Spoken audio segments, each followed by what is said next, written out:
गया खुश कि अब की काती के में सैया के बोलाई मोटरसाइकिल से छठी घाटे जाए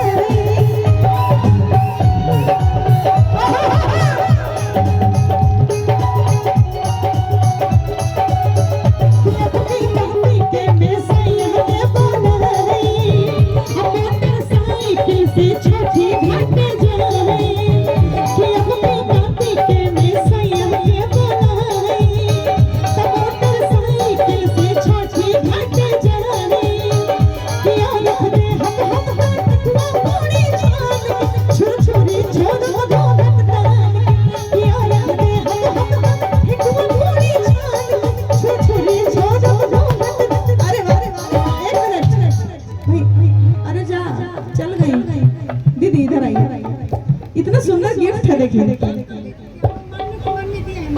मन्नू की मम्मी की तरफ से ये मतलब जो इनाम है वो अलग है। देखिए कितना सुंदर गिफ्ट है। अभी जितना मेरा लिपस्टिक निकलेगा ना माइक में जितना मेरा लिपस्टिक जाएगा वैसा कितना गया है।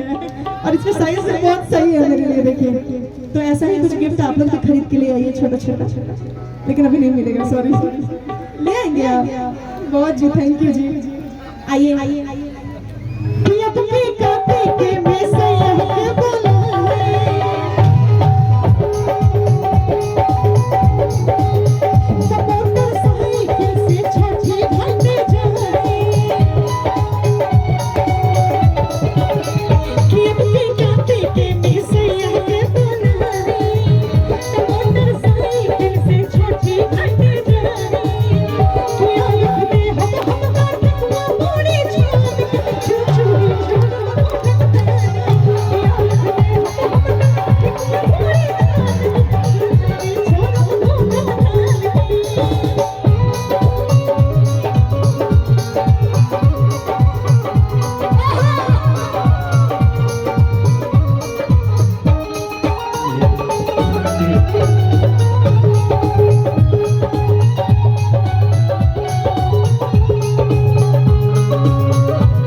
यानी कि पूरा परिवार साथ मिलकर जाएगा।